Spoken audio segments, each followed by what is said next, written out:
तो बच्चों, अभी हम बैलेंस शीट के बाद चलते हैं इंपॉर्टेंट पॉइंट्स के ऊपर। इंपॉर्टेंट पॉइंट्स में पहला पॉइंट है, अब ये प्रश्न ये है कि बीकॉम पार्ट 1 में जो बच्चे मेरे क्लास में नहीं थे 12वीं में और अभी बीकॉम पार्ट 1 में बैठ रहे हैं, जो नॉन कॉमर्स वाले 12th के, उनको ये बता देता हूँ इम्पोर्टेंट पॉइंट क्या होते हैं। वो चैप्टर पढ़ते समय हमको कौन कौन सी चीज़ें ध्यान में रखना चाहिए कि वो चीज़ें ध्यान में रखने से आपको वो चैप्टर बहुत सरल हो जाए, उसको बोलते हैं हम इम्पोर्टेंट पॉइंट। तो important point number 1, problem will be given in TW 2 parts. ये सभी इम्पोर्टेंट पॉइंट 12th क्लास में कॉमर्स के बच्चों को हो चुके हैं। साइंस वाले बच्चों के लिए और आर्ट वाले बच्चों के लिए मैं शॉर्टकट में बता रहा हूँ। देखो, जब आपको प्रॉब्लम देके तब ट्रायल बैलेंस देंगे।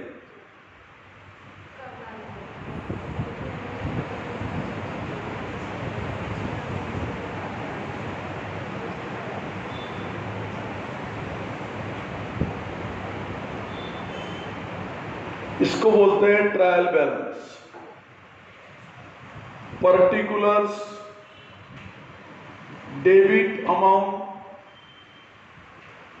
और क्रेडिट अमाउंट, या उसको डेबिट बैलेंस, क्रेडिट बैलेंस भी बोलते हैं। यहां पर वो आइटम का नाम रहता है और यहां पर अमाउंट रहता है, इसको बोलते हैं ट्रायल बैलेंस। और ट्रायल बैलेंस बनाते समय कुछ बातें जो ट्रायल बैलेंस में नहीं आई या बनाते समय छूट गई, उनको अलग से नीचे बताया जाता है, उसको बोलते हैं एडजस्टमेंट। कुछ लोग उसको एडजस्टमेंट बोलते हैं, कुछ लोग उसको एडिशनल इंफॉर्मेशन बोलते हैं। बोलो कुछ भी, उसका नाम एडजस्टमेंट है क्या, एडिशनल इंफॉर्मेशन है क्या, ये बोलने से कोई फर्क नहीं गिरता। ट्रायल बैलेंस यानी प्रॉब्लम दो हिस्सों में हो गए। जैसा ये देखो,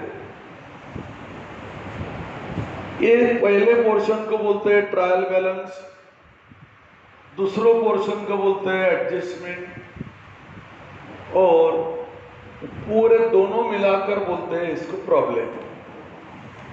तो ट्रायल बैलेंस में जो भी आइटम है आएंगे परीक्षा में या उदाहरण छुड़ाते समय क्लास में या घर में, इसके अंदर जो आइटम आते हैं उनकी केवल एक एंट्री की जाती है।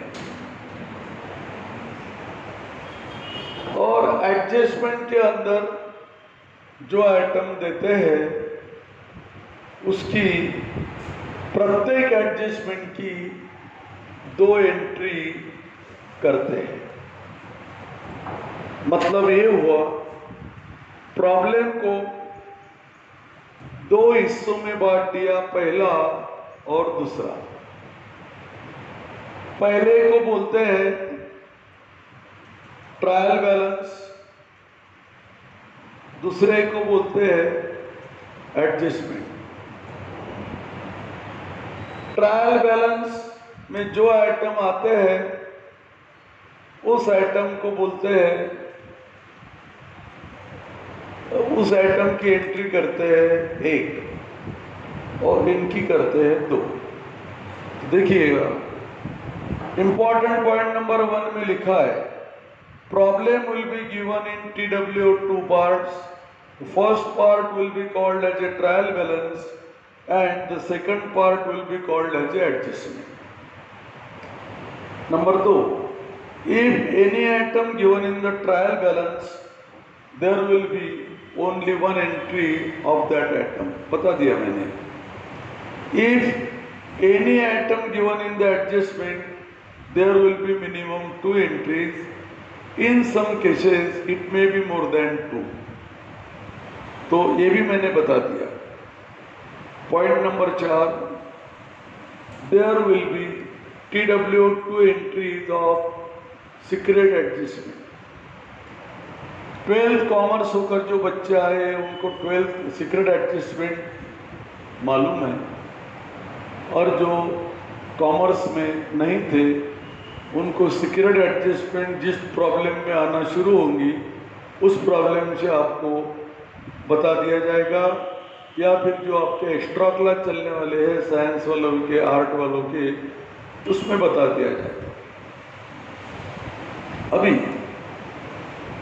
Stock, point number 5, stock. आपके सामने नोट्स है. Stock, opening stock, closing stock, ये दोनों पॉइंट पर हम डिस्कस कर चुके हैं जब फॉर्मेट डिस्कस किया था मैंने आपके साथ. ओपनिंग का मतलब है साल के पहले दिन, वो दिया रहता है ट्रायल बैलेंस में, उसकी एंट्री केवल 1. क्लोजिंग स्टॉक का मतलब है साल के आखिरी में, वो दिया जाता है एडजस्टमेंट में, उसकी एंट्री होती है 2. तो ये दोनों एंट्री आपको फॉर्मेट में पढ़ाई जा चुकी है. अभी पॉइंट नंबर 6, ड्रॉविंग्स. ड्रॉविंग का मतलब है विड्रॉल, WITHDRAWL, विड्रॉल. ये क्या होता है? मान लो आप दुकान के ओनर, मालिक हो और अपने ही दुकान से प्राइवेट काम के लिए, पर्सनल काम के लिए दुकान में से पैसे उठाया, तो उसको बोलते हैं कैश ड्रॉविंग. वो दिया रहता है ट्रायल बैलेंस में और उसकी एंट्री होती है केवल 1. वो कहाँ होती वहाँ लिखा है और बैलेंस शीट के फॉर्मेट में आपको पढ़ाया है. फिर गुड्स ड्रॉविंग या ड्राइंग ऑफ गुड्स, ये क्या होता है? तो आपने आपके ही दुकान से कुछ वस्तुएं अपने घर में लेके गए. मान लो कि किराना दुकान है, अपने दुकान में की किराने की चीजें अपने घर में लेके गए, परिवार के लिए, खुद के गुड्स वस्तु लेके गए, उसको बोलते हैं ड्राइंग ऑफ गुड्स. वो दी रहती है इधर एडजस्टमेंट में और उसकी एंट्रीज होती है 2. 2 एंट्री कहाँ होती है? फॉर्मेट में समझा दिया, वहाँ लिखा है पॉइंट नंबर 6 में, वो पढ़ लीजिएगा. क्योंकि जो आइटम इसके पहले पढ़ा चुका हूँ उसको को मैं रिपीटेशन नहीं कर रहा हूँ, क्योंकि उसके कारण अपना टाइम वेस्ट होता. जो अपने पास अभी कम है इस साल. Interest, interest on capital, interest on drawing. Interest on capital, देखो, interest on capital always calculate for a year and there will be 2 entries as under. क्या है कैपिटल? क्या आपने अपने घर से दुकान शुरू करने के लिए 1 लाख रुपए लिया था, घर से लिया और दुकान पे डाला, वो हो गया कैपिटल. अब इसके ऊपर आप है ना दुकान के मालिक इंटरेस्ट लगाते हो, और वो इंटरेस्ट 12 महीने का निकालना, यानी 1 साल का, और उसकी 2 एंट्रीज करना। जैसे कि वहाँ लिख के दिया है, क्या लिख के दिया है, इंटरेस्ट ऑन कैपिटल, देखो वहाँ पढ़ लीजिए, प्रॉफिट एंड लॉस अकाउंट के डेबिट में और कैपिटल में प्लस करो। प्रश्न यह है कि इंटरेस्ट ऑन कैपिटल लगाया क्यों जाता है, लगाना चाहिए क्या? प्रश्न यह है, आपने घर से 1 लाख रुपए लिए थे और वो दुकान में डाले, जिसको आपने बोला कैपिटल। कैपिटल अगर ये तुमने दुकान शुरू नहीं किया होता तो ये पैसा आप कहाँ डालते? बैंक में। तो बैंक में से क्या मिलता आपको? इंटरेस्ट मिलेगा ना, क्योंकि अपना पैसा है। तो वही कंसेप्ट है, दुकान में पैसा न लगाते हुए अपना ही पैसा अपने दुकान में डाला तो उसको कैपिटल बोलते हैं। पर अगर दुकान शुरू नहीं किया तो वो पैसा हम बैंक पे रखेंगे और उसके ऊपर इंटरेस्ट मिलेगा, इसलिए इंटरेस्ट ऑन कैपिटल लगाया जाता है। It is depend upon the owner of the business, लगाना कि नहीं लगाना। तो अकाउंटिंग में पढ़ाते समय लगाया जाता है। अब इंटरेस्ट ऑन ड्रॉइंग क्या होता है?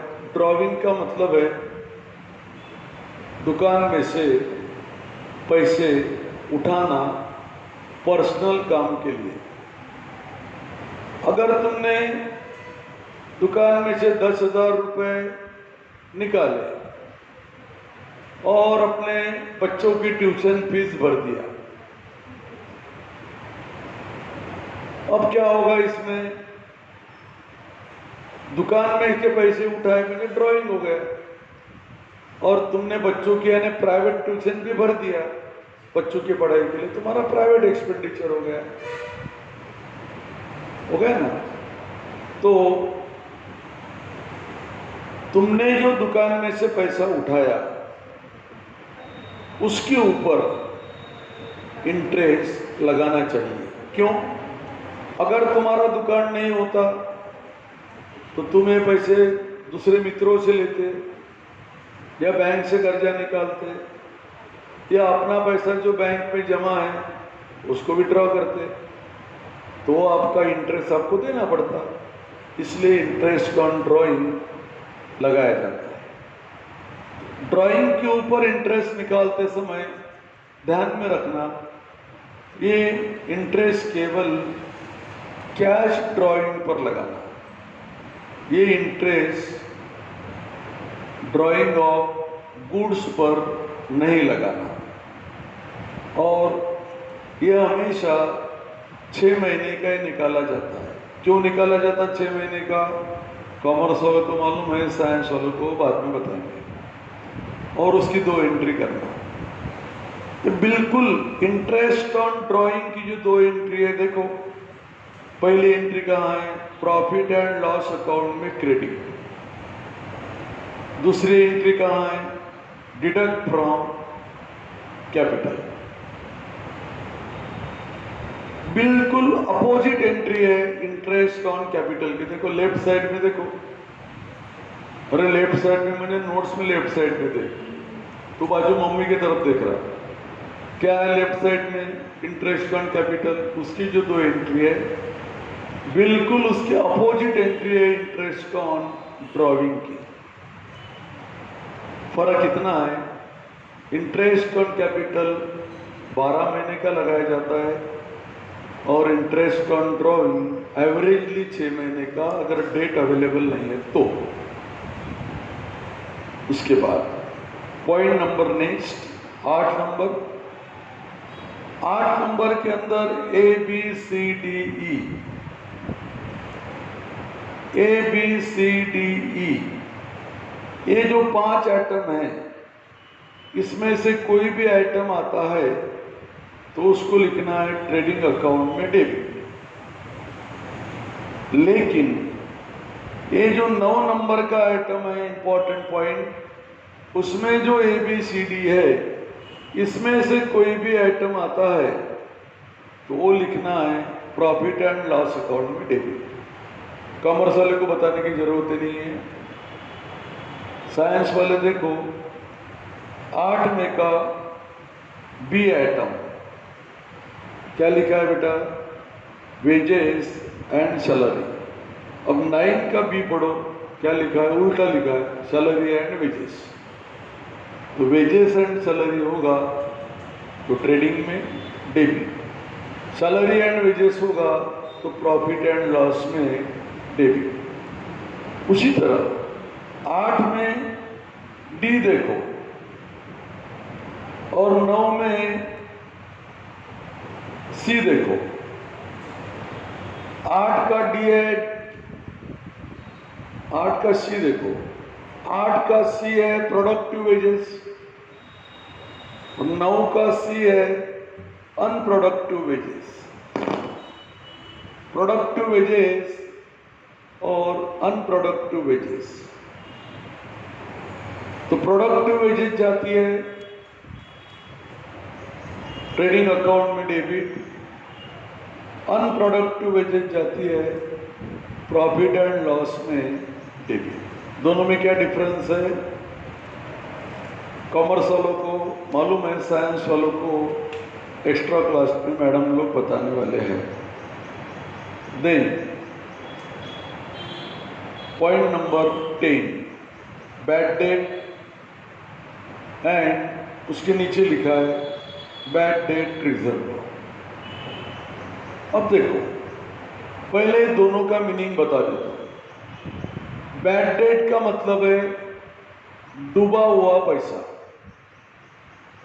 और बैड डेट रिजर्व का मतलब है जो पैसा अभी तक डूबा नहीं पर हो सकता है डूबेगा।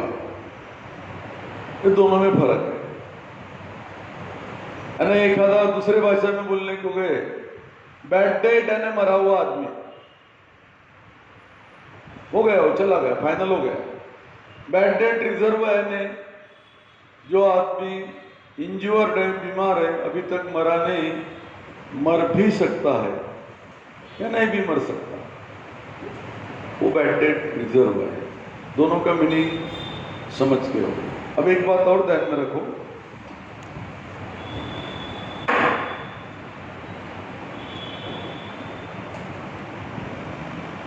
बैड डेट और बैड डेट रिजर्व,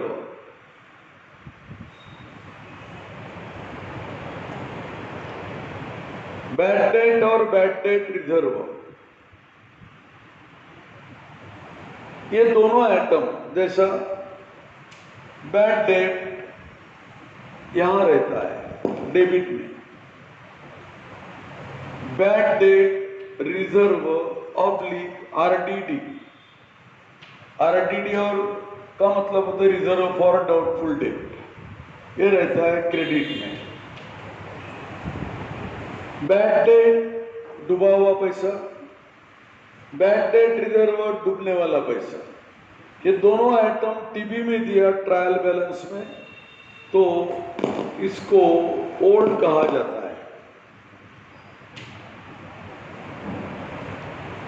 क्या कहा जाता है? ओल्ड। ये ओल्ड और न्यू क्या है? It is not a accounting terminology.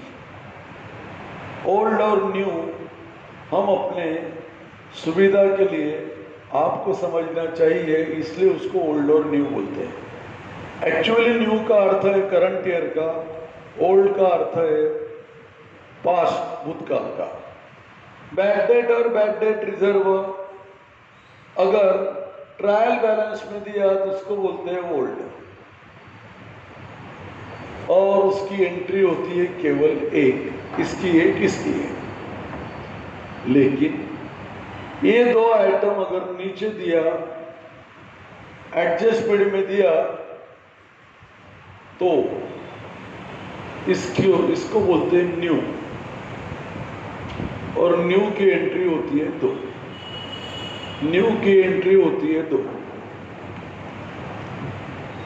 वो कैसी होती, कहां पर होती, ये आपको मालूम है।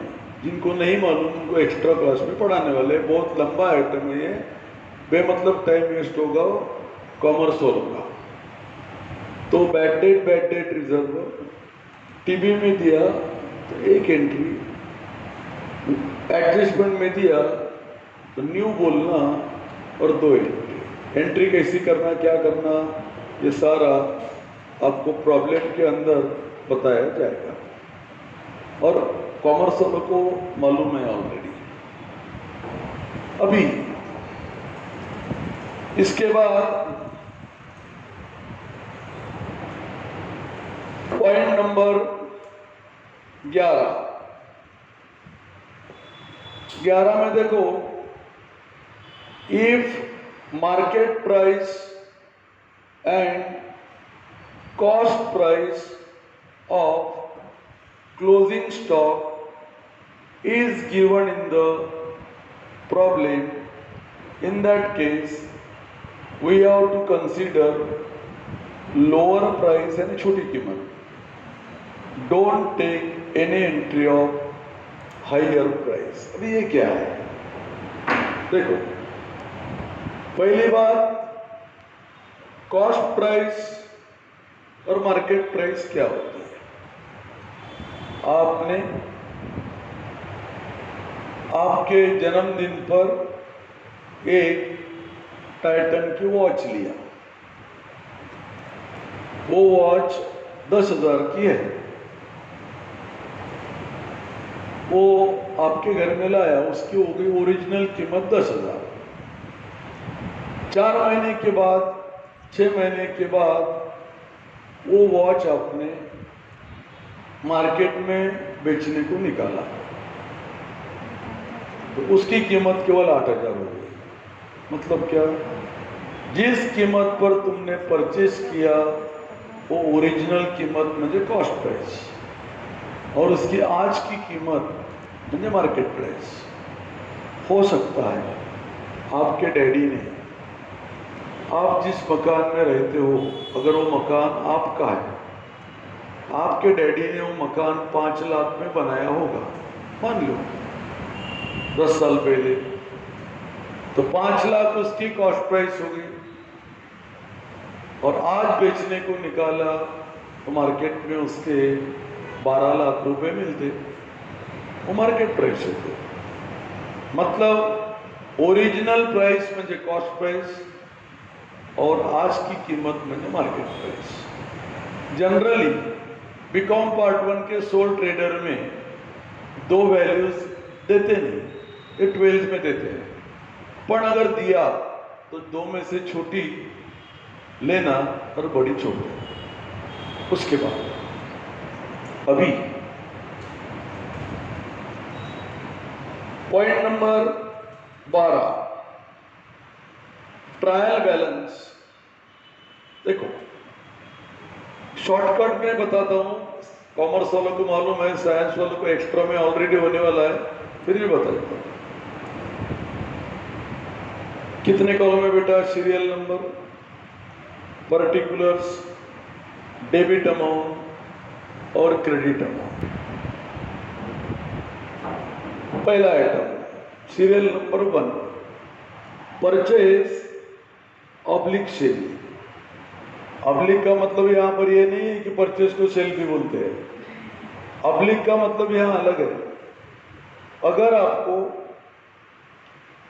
परचेज और सेल एक लाइन में दिया तो समझ जाना, जो डेबिट में है वो परचेज है और जो क्रेडिट में है वो सेल है। यानी एक लाइन में आया तो कौन सा परचेस और कौन सा सेल है अपने को समझ में नहीं आता। कंफ्यूजन हटाने के लिए डेबिट वाला परचेस और क्रेडिट वाला सेल। रिटर्न गुड्स यानी गुड्स रिटर्न।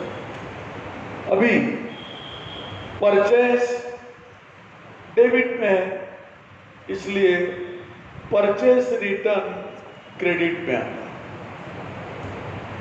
परचेस डेबिट में है, इसलिए परचेस रिटर्न क्रेडिट में आएगा। परचेस रिटर्न आपको मालूम है, दुकान से सामान लाना और बेकार सामान आया तो वापस करना। वैसा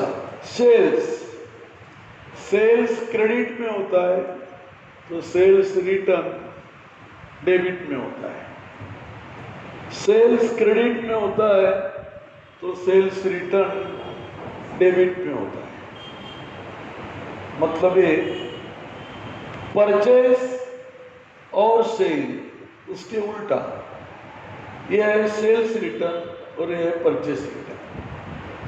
परचेस रिटर्न परचेस में से माइनस होता, सेल्स रिटर्न सेल्स में से माइनस होता। वो मालूम है, आपको पढ़ाया जा चुका है। डेटर्स और क्रेडिटर्स, अब ये क्या है? डेटर्स क्या है बता चुका हूं, क्रेडिटर्स क्या है बता चुका हूं। एक लाइन में दोनों आते हैं, तो ये है डेटर्स और ये है क्रेडिटर्स। ध्यान में रखने के लिए बहुत सरल है। डेबिट वाले डेटर्स, क्रेडिट वाले क्रेडिटर्स। उसके बाद बिल्स रिसीवेबल और बिल्स पेएबल, यह दो प्रकार के बिल होते हैं। बिल यानी जस्ट लाइक चेक रहते हो, टेक्निकली डिफरेंस है पर समझना चाहिए इसलिए बताया। बिल्स रिसीवेबल ये है और बिल्स पेएबल ये है। रिसीवेबल एसेट बाजू पर जाता है और पेएबल लायबिलिटी पर जाता है। बिल्स रिसीवेबल है जिसका पैसा हमको मिलने वाला है, और बिल्स पेएबल यानी जिसका पैसा हमको देना है। तो दोनों बिल अगर एक लाइन में आया तो डेबिट वाला बिल्स रिसीवेबल और क्रेडिट वाला bills payable. Then interest, rent, commission और डिस्काउंट, चार आइटम है, पर चारों आइटम का रूल सेम है। इंटरेस्ट कभी हम देते हैं तो कभी हमको मिलता है। हमारा पैसा बैंक में जमा रहा तो इंटरेस्ट मिलेगा। हमने दूसरों से कर्जा लिया तो इंटरेस्ट देना पड़ेगा। रेंट, हम दूसरों के मकान पर किराए से रहते हैं तो रेंट पेड करते हैं, और हमारा मकान हमने दूसरे को किराए से दिया तो हमको रेंट मिलता है। न रेंट पेड भी होता है और रेंट रिसीव्ड भी होता है। कमीशन, हमने दूसरों का काम करके दिया तो कमीशन मिलता है, मुझे रिसीव्ड। हमने हमारा काम दूसरे को बताया तो कमीशन देना पड़ता है, यानी कमीशन पेड भी होता है और कमीशन रिसीव्ड भी होता है। डिस्काउंट, जब हम दूसरों से माल परचेस करके लाते हैं तो डिस्काउंट मिलता है, और हम जब दूसरों को माल बेचते हैं तो डिस्काउंट हम देते हैं। तो डिस्काउंट पेड भी होता है और डिस्काउंट रिसीव्ड भी होता है। चार में से कोई भी आइटम अगर डेबिट में है तो उसको पेड बोलना है, और क्रेडिट में है तो उसको रिसीव्ड बोलना है। डेबिट में है तो पेड बोलना है, क्रेडिट में है तो रिसीव्ड बोलना है। पेड कहाँ लिखना आपको मालूम है, प्रॉफिट एंड लॉस अकाउंट में डेबिट। रिसीव्ड कहाँ लिखना है वो भी आपको मालूम है, प्रॉफिट एंड लॉस अकाउंट में क्रेडिट। अभी लोन म्हणजे क्या, कर्जा। हमारे पास ज़्यादा का पैसा है तो हम दूसरों को कर्जा देते हैं, और हमको बिजनेस चलाने के लिए पैसा कम गया तो हम कर्जा लेते हैं। लोन टेकन भी होता है और गिवन भी होता है, और लोन के जैसे ही ये बाकी आइटम है। लोन, डिबेंचर्स, डेफिनेशन अलग है पर रूल सेम है। बॉन्ड्स, डिपॉजिट, ये चार में से कोई भी आइटम अगर डेबिट में आया तो उसको गिवन बोलते हैं, और उसको लिखते हैं आसेट बाजू पर। तुम्हारे नोट्स पे पढ़ो, लिखा है तुम्हारे सामने ही है। क्रेडिट में आया तो उसको टेकन बोलते हैं, उसको लिखते हैं लायबिलिटी पर। मतलब ये हुआ कि लोन, डिबेंचर, बॉन्ड्स और डिपॉजिट, ये चारों का रूल है। डेबिट में आया होगा तो उसको एसेट में लिखो, क्रेडिट में आया होगा तो उसको लायबिलिटी में लिखो। इस तरह से 12 नंबर का आइटम समाप्त हो गया। ये इंपॉर्टेंट पॉइंट का मीनिंग केवल इतना है कि प्रॉब्लम शुरू करने के पहले आपको उसकी हिंट्स होना चाहिए कि कहाँ कहाँ गलतियाँ हो सकती है और कहाँ कहाँ गलतियाँ नहीं करना है। जैसा कि आप इंटरव्यू देने के लिए बॉम्बे पहली बार जा रहे हो, तो डैडी और मम्मी दिन भर लेके बैठेंगे आपको। एक दिन पहले, बेटा यहाँ जाना, यहाँ उतरना, यहाँ चढ़ना, या यहाँ के पानी पीना, वहाँ का पानी मत पीना, बम्बई पहुँचने का ऐसा करना, वैसा करना। ये सब क्या कर रहे हैं, वो आपको गाइडलाइन दे रहे हैं। उसी को बोलते हैं इम्पोर्टेंट पॉइंट्स। एक बहू जब ससुराल जाती है तो माँ और डैडी, डैडी तो कम बोलते बेचारे, किसी के भी सामने कम बोलते हो, पर मम्मी उसको इम्पोर्टेंट पॉइंट बताती है। कौन से? सास का सुनना नहीं, इसका सुनना नहीं, हाँ तू जाने, तेरा हस्बैंड जाने, गाइडलाइन देती है ना, वो देंगे आपको बाद में। तो ये गाइडलाइन का मतलब ही है इम्पोर्टेंट पॉइंट।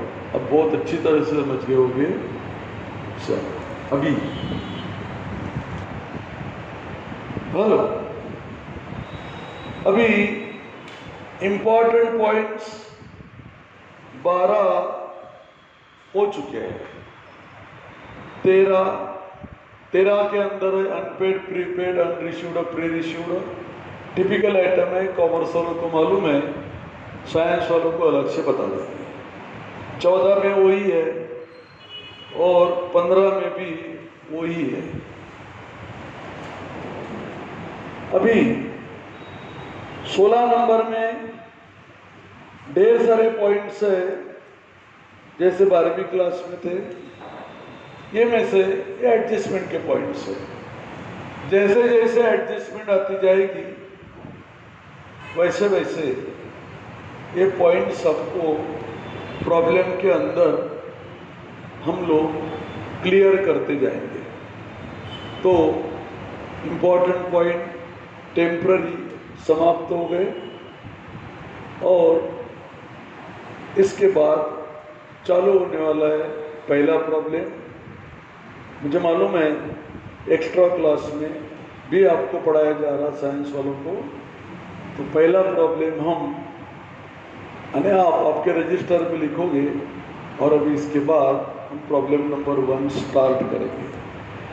12 कॉमर्स वालों को चिल्लर लगेगा पहला प्रॉब्लम, बाकी फैकल्टीज के बच्चों को टफ जाएगा, लेकिन 4-5 प्रॉब्लम में आप रूटीन में आ जाओगे। तो अभी प्रॉब्लम नंबर 1,